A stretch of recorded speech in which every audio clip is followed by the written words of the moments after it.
So there were some really hard years where I didn't know what was going on with him and no one could help us. And I had, like all of you, I had um, 4 different jobs. So I was a mom to a Syngapian, which I didn't know yet. I was a mom to a kid who was very different than anyone else anyone had ever met.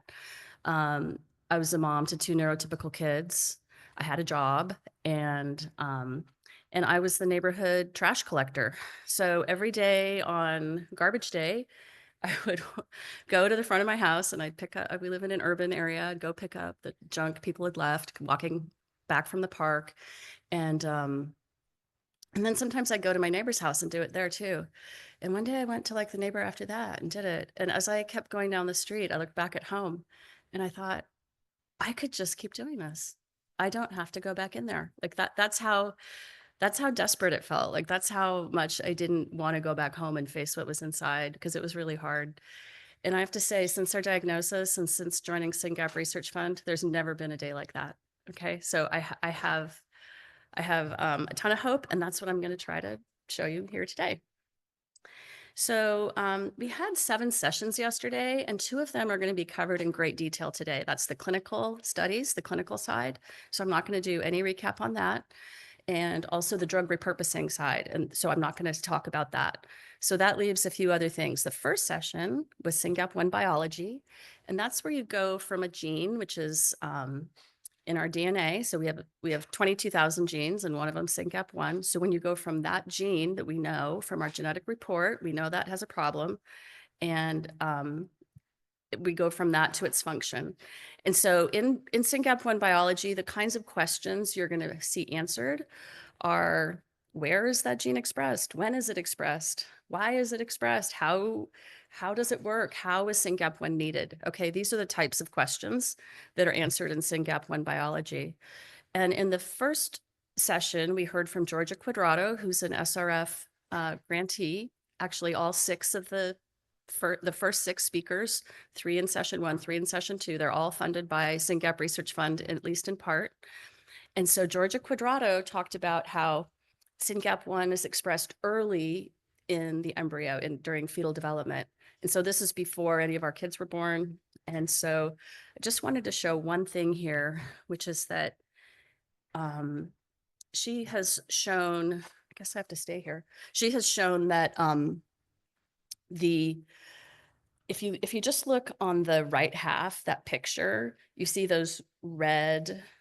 This is a picture of a tissue developing. It's the brain developing, and it's very early, so it's not a brain yet. It's just some cell layers. Okay, so these are some cell layers that are going to form a particular part of the cortex of the brain, and those ones in red, they, at the bottom, they have the big red thing. They touch the bottom, and then they go all the way to the top, and they touch the top, and then you see those purple ones. They like climb up, and they go up towards the top, and so having those cells divide the right way, whether they divide vertically or whether they divide horizontally, that really changes things in the tissue.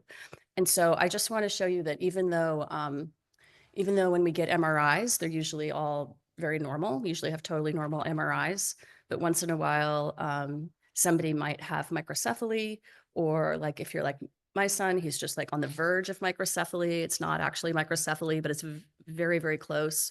Another 0.1 standard deviation, and it would be microcephaly. So anyway, this is kind of what I think about. I think about her work, thinking about this. How is the brain set up? It's all the parts are there, they're in the right order, everything's going on, but it's not quite enough. It's not quite big enough sometimes. This is what I think about there. In the second talk, we heard about, so in the second talk, we heard about where Syngap1 is needed, and where is it and where is it needed. So Syngap1 has been studied for a really long time, and it was actually identified by being purified from this bump called the postsynaptic density. And that's a little bump on a neuron, and it's the place that receives the signal from the neuron in front of it. Okay, so that's what the postsynaptic density is. It's a place where neuron 2 receives a signal from neuron 1. And so almost all the research has been done there. And what Alina Kostianowska told us was that it's also expressed in cilia. So Helen Woolsey is a researcher at UCSF, and her lab is looking at a lot of autism genes. And it turns out that some of our kids' sensory issues, like the fact that they have a very high pain tolerance, for instance, and other things that I'm not going to go into for time, they are potentially due to the Syngap being expressed and used in cilia. So I just wanted to show you how these cartoons that were in Alina's talk that show you the synapse on the left and cilia on the right. And the main thing I want you to notice is both of them are bumps. They're like little bumps out of the cell membrane.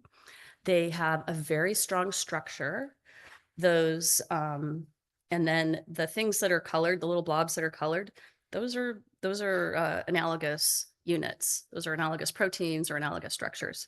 So synapse and cilia, it's not that crazy to think that something that's in a synapse would be also in cilia. And that's a really interesting and pretty new type of finding. And her work is partly looking, pardon me, it's partly looking at the nasal nitric oxide. So when you do if your family went and did the nasal breathing, that's a great thing to do. If you can do that today, if you can do that if you're ever in San Francisco, you can talk to us and we can set it up that you can go to their lab.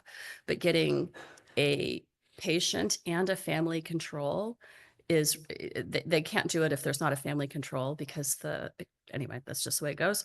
But that's what I wanted to show you here, is that cilia are involved in the nasal nitric oxide, and cilia are related to synapses and syngaps in both. Okay. So the third talk was by this guy, Jin Tang, and he talked about a drug that upregulates Syngap. So I think this word is something you might all have heard of, upregulating Syngap. So we have a haploinsufficiency, which means one of the genes works and one doesn't. Haplo is 1 in Greek. So we're diploid. Di is 2 in Greek. So we're diploid. We usually have 2 copies of every gene. When you're haploid at a locus, that means you're at a gene, that means you only have 1 copy. So, and in this case, it means 1 working copy. You have 1 working copy of the gene.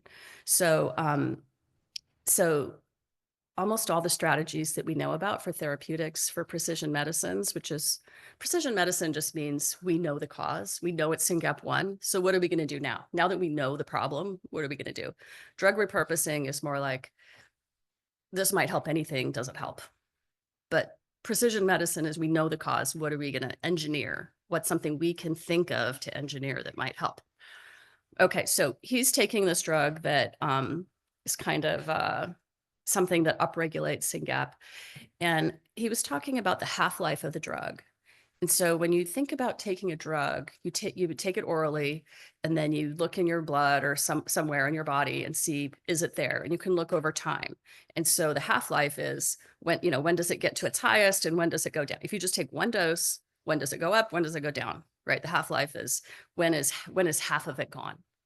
The half-life means when has your body metabolized half of it, or half of the highest amount you had in you. And the half-life of this drug is really fast. It's about 3 hours. But so you might think, oh no, that means we're going to have to take it all the time, right? We're going to have to be orally taking this drug all the time. Well, that's not actually true, because the half-life of the drug was when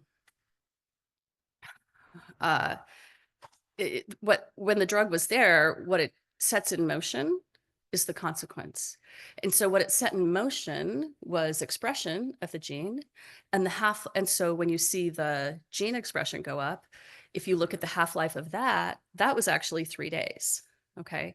So you could take this drug once a day, even though the drug half-life is 3 hours, the consequence half-life is 3 days. And so just wanted to point out that that's like one kind of idea in biology that we might have to think about later as we're thinking about what treatments there are and what they're doing. Okay, so the next talk was the therapeutic session. So Juliette Knowles is a researcher at Stanford, and she talked about the multidisciplinary clinic that they have there. And she also talked about some preliminary data in mice with phenylbutyrate and nortriptyline. The only reason I want to show you this is because it has these scary plots on the right. And it has two kinds of things. It has this heat map on the left, this blue box. So if you see this blue box, it says social interaction test. So this is data. This is an amalgamation of data from a mouse. And they're looking at where was the mouse in the cage. And those two circles are places that the mouse can't go, but there's stuff in that, but they're little cage. So the big rectangle is a cage, and then the two circles are like little things in them, little like, they're also cages actually. But anyway, the one round cage is empty. One round cage says, can anybody read what it says? Mouse. Okay. So there's a mouse in the mouse one, and there's empty in the empty one. And then everywhere else that isn't those two circles in that rectangle, that's where the test mouse can go. So the test mouse is walking around doing their thing. And then you look at where is the mouse over time. And so you just basically have a camera on it. You watch where they are, and then over hours, days, however long. And then you run that in a computer, and it gives you a heat map. The heat map means where it was red, it was there a lot. And where it is dark blue, it was there very little. And then there's all the graded colors in between that are intermediate. Okay, so that's what that's showing you. And you might see heat maps sometimes. Has anyone seen a heat map before? Am I being too, yep, Corey's seen a heat map, everyone's nodding. Okay, we'll move on. The other side is a bar graph. And what I really want to point out is a couple things. One is it's basically the asterisks at the top. So typically when you see things like this, the scientists are going to point out which things are significantly different. So if you just look by eye, the bars might look different heights, right? And inside the bars, they're they're called whisker plots. There's like it's like a little capital I or like an I-beam. And the I-beam is showing you some range, either it's standard deviation, standard error of the mean. There's different things it might be, but it's basically showing you a range. So what you really just have to pay attention to is the asterisks at the top, and that's telling you what is significantly different. Does anybody have any questions about that? I just want you to see these and not feel scared. So are we good? Is anybody scared? Is anybody scared? No one's scared? Okay, done my job. Okay. So there's, oh, that's the next slide. Okay. So yeah, so also in her talk, she talked about the two drugs, 4-phenylbutyrate and nortriptyline.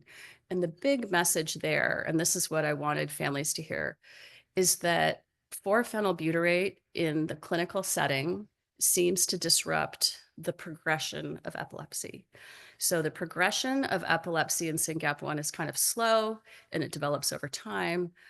And there's a biological mechanism behind that. And so that 4-phenylbutyrate may be disrupting the biological mechanism that makes the epilepsy progress. Nortriptyline, on the other hand, seems to help even late after you have lots of epilepsy. Okay, so 4-phenylbutyrate I'm not saying in patients, I'm saying in the clinical set, in the preclinical, in the mice, these are sort of different modes of action. So when we get lots of drugs and there's like lots of things you're thinking about and wondering about, in addition to the half-life and the dosing and stuff like that, which we talked about before, this is sort of like, what is it? What do you think it's targeting? And that might be something that you end up talking to your doctor about.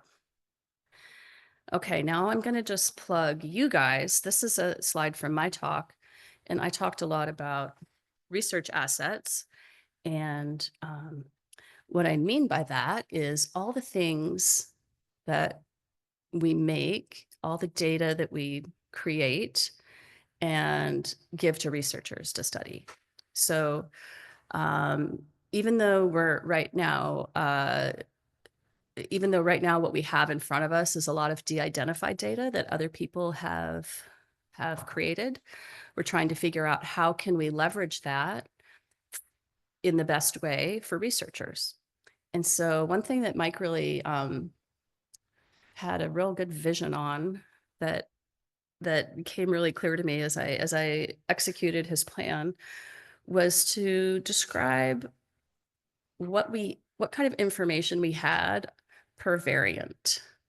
So each of your kids has a variant, and each of your kids is used to thinking of them as the apple of your eye and the light of your light and as a person, right? So now we're going to shift our thinking from the person to just the variant.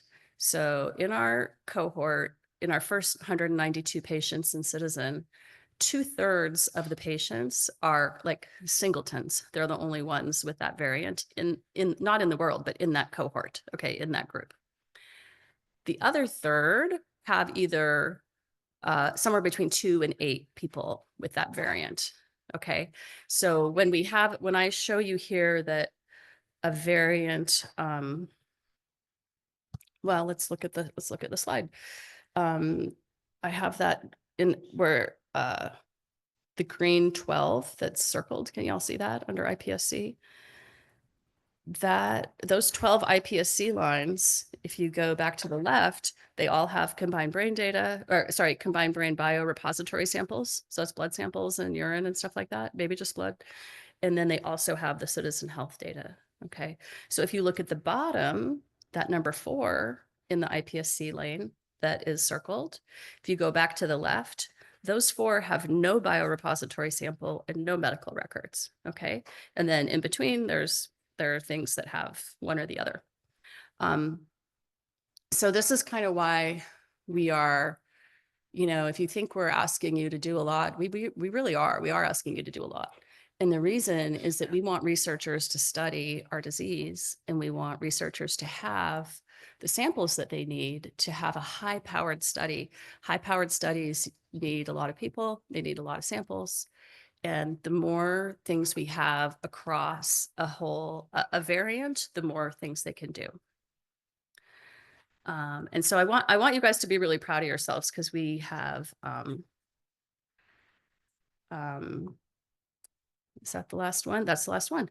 So yeah, I want you to be really proud of yourselves, because we have a ton of biosamples. We have a ton of iPSCs. We're going to continue making iPSCs for missense lines. We're going to continue getting blood samples over time. So if you've already done, if your affected child has already given blood, just know that we want that over time. We want that next year. We want this, if you did it last year, we want it this year, we want it next year. We want that's called longitudinal. We want stuff over time, because that's what pharma wants to study. And I want to invite Marta Dehia up, and she's going to go next. And before we quit, is there anything you guys really wanted to know about? And is there anything that gave you hope? So first off, to other questions, does anyone have a question that they needed to know? We've got 1 minute. No questions. So we're gonna do a poll. There's gonna be three choices, and I want you to raise your hand for one of them. What gave you more hope? The hearing about the samples that I just talked about and your role in it, hearing about the biology of Syngap being that was 2 talks, being both in cilia and also the stuff in the early brain, or was it knowing more about the drug half-life? Okay, so number 1 is the assets. Who's happy about the assets? Anybody? Okay, good, awesome. Who's happy about what did I say? The what? Yeah, the cilia. Yeah, me too. Actually, there's a great preprint out yesterday. I can't wait to dive into that. And then Who's happy about yeah, just learning about the drug. Yeah, yeah, the drugs. Exactly. That's important, right? Like that's what we have to make decisions on. Okay. So thank you very much. I'm going to turn it over to Marta, and I'm so glad you guys are here. Thank you.